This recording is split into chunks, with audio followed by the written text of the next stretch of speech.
this field, dealing with families who need resource. What kind of resources are out there? So a lot of people don't know, especially in Indian country, because like they said, when it happens, we don't know what to do. We don't know that there's resources. We don't know anything.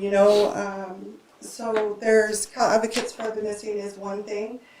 Basically, the way it goes is we would reach out once we find out that somebody's missing, and usually that's word of mouth.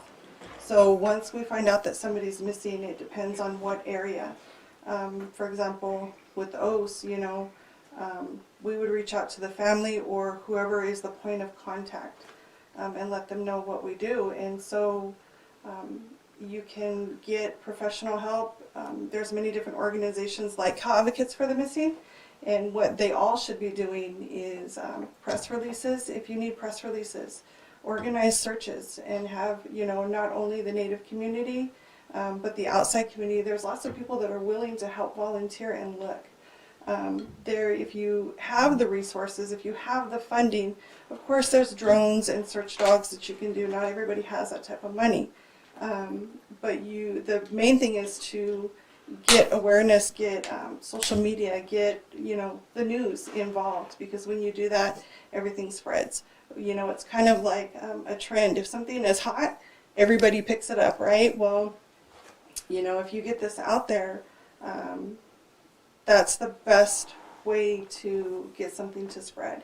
And you don't want them to always just focus on a certain area, because you don't know the details. You don't know if he walked off. You don't know if he was taken.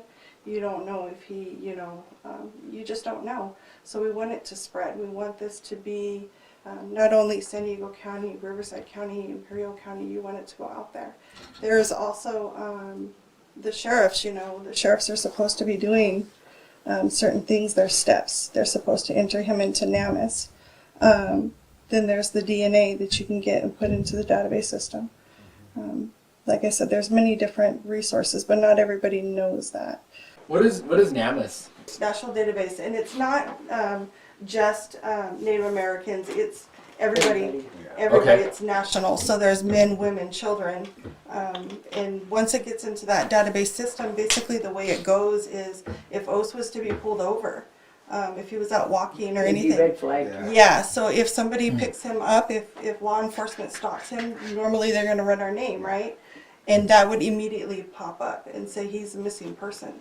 If they find somebody on the road, somebody identified, a decedent, a car accident, doesn't matter what it is. Red light. Yeah. And they can't identify the deceased person, they will check in the database. They'll run his DNA, his or her DNA, and usually there's a hit.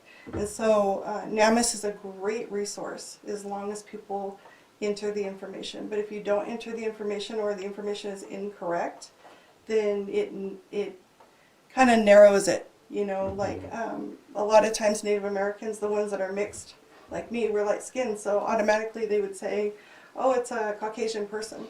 Well, I've got ties in my community, and let's say I went missing or something happened, they'd be looking for a white person. You know what I mean? And they would put it down as a white person. Mm-hmm.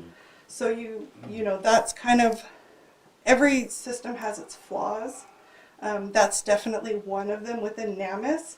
But once the information is entered correctly, you can find him in minutes. And with those databases, I imagine DNA is something you put in some of this? Yes, just like I was telling these guys, once he's entered into NAMUS, in NAMUS, basically anybody can go in. You can go in, you can search this criteria: man, woman, race, age, it doesn't matter. And everything will pop up. And if somebody believes, let's say I believe that possibly, somebody could be found in Ocotillo Wells where there was a body found, we can notify the law enforcement down there and say, hey, we have a family who believes that it might be this person, and they can run DNA and see.